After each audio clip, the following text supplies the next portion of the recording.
Success is moving in the right direction, not getting 100% on the first try. Karen Cohen-Gazeth, author and McGill University lecturer in the education department. Okay, so if we're going to talk about action, then let's get in the right direction. Okay, what does action look like? Well, in my own experience, the first steps to success come from deliberate reflection, like I said, leading to realizations about yourself, and then the next steps after that, those are the action-oriented steps. So if you're going to take action in your own life, you're probably going to look like a manager of sorts. You're not managing anybody but yourself, though, which is great. So you're going to be managing things like your stressors, managing your time, managing your emotions, something that Srinivas spoke about a lot, and also managing expectations, something that came up as well in those first couple of videos. When it comes to managing expectations and all of these different kinds of management, I want you to just picture the one time you asked for something and somebody said no to you. Just a small interaction like that can totally throw off your expectation versus reality meter. It happens all the time. This is an example of violation of expectation. The concept of violation of expectation is really important actually because it is something that could lead to you becoming upset or angry, but violation of expectation can also make us laugh. After spending 6 years as a stand-up comedian, it's become abundantly obvious that violation of expectation is actually one of the pillars of joke writing.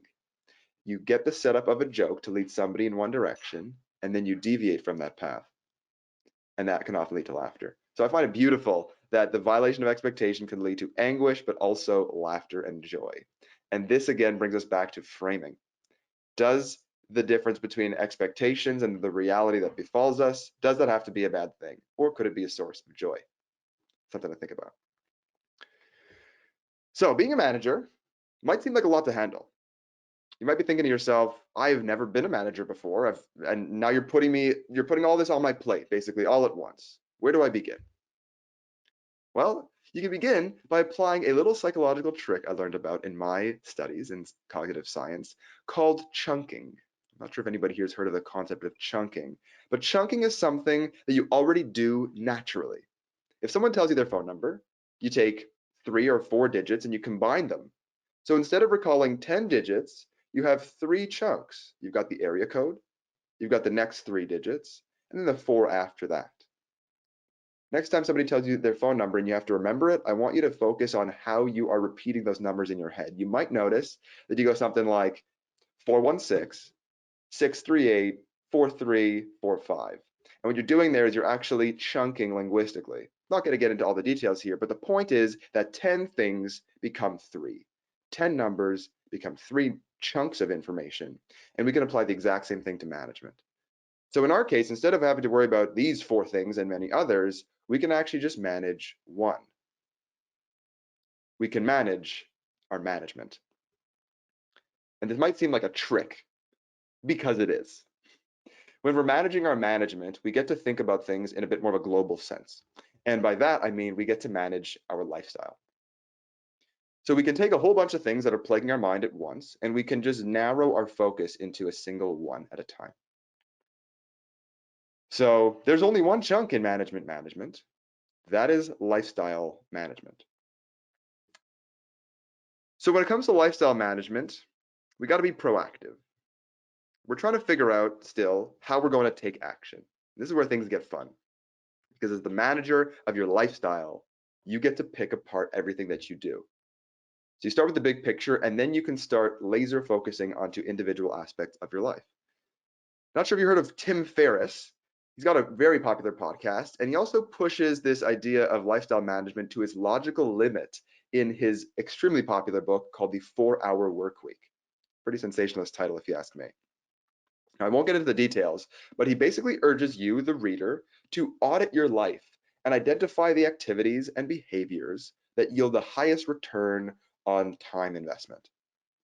So basically, what do you do that makes you the happiest, the wealthiest, and the most fulfilled? A lot of you were talking about this in the Slido. You're looking for money, you're looking for fulfillment, you want to pursue your passion. So if you assess what things you do, what actions you take that maximize these things, you can pare back and get rid of all of the fluff, all of the noise in your life, and just focus your energy on those things that bring happiness, fulfillment, wealth to you. Marie Kondo recommends the same sort of triage, but her approach involves decluttering your home. So she's got, I forget the name of her book, but she talks all about cleaning up your life, getting rid of things that don't spark joy. I believe that's her line. I do like the idea of a decluttered lifestyle. I think I do work on that a lot. One way I do this on a daily basis is through note taking, actually. I've been taking notes regularly since I was 18. I'm 26 now. I think you might know the TED Talk slogan, ideas worth sharing. Well, if I have an idea worth sharing or thinking about further, then I consider it an idea worth writing down. And I either jot it on a piece of paper or I take a note in my phone. Quick plug, by the way, for Google Keep. I definitely owe my life to Google Keep. It's an app you should download right away. So a great place to begin your triage, whether it's in the mindset of Marie Kondo or of Tim Ferriss or Jeremy Ullman, is to begin by consulting one of my favorite diagrams from the best-selling book called Flow by a Hungarian author known as Mihaly Csikszentmihalyi. Let's take a look. I love this diagram. Brings joy every time I see it. If you find diagrams, you should definitely keep them close, near and dear. Take a printout, put it in your inside pocket in a jacket, take it out whenever you need. Okay, let's break this down. So we've got this big diagram, and so we're going to try and focus on it in maybe another dichotomous way. We'll split it into two pieces. So right here, we've got two axes here. On the bottom, the horizontal axis, we've got the axis that measures your skill level, your ability. And on the left, going vertically up and down, we've got the vertical axis, which indicates the level of challenge that you experience in a moment in time or when you're engaging in a specific activity. So you can see the space is split into 8 different regions, but I'm going to apply our chunking trick and split it into just 2. And of course, you know that I love dichotomies. So we've got this region that is in a black and lit up orange box here. I think that's a trapezoid. We've got the region that's not highlighted. We're going to focus on the highlighted region. This is the region where we have either a high degree of ability or a high degree of challenge or both.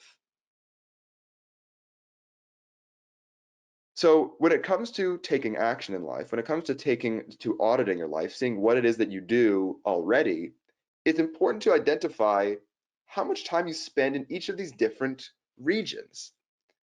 So what's really important is the name of the book is Flow.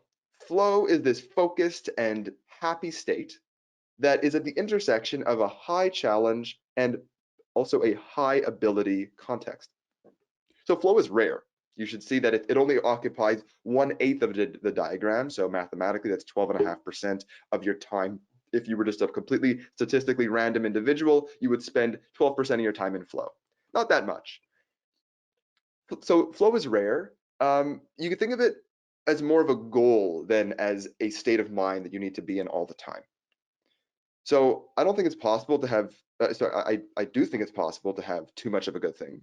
And so if you were living your whole life in flow, you'd probably be overwhelmed and burn out. But you use this diagram as you perform your self-audit when you're taking stock of your overall experience of daily life. So I just want you to think really, in which of these regions do you spend most of your time in a given day? We've got apathy, worry, anxiety, boredom, arousal, relaxation, control, and flow. You might find yourself more on the right, the left, the top, the bottom. What can you do to change or maintain the status quo if that's where if you're happy with where you're at in this diagram in your life? What can you do? What kind of action can you take to focus yourself and bring yourself into one of these mental states, or one of these states of being?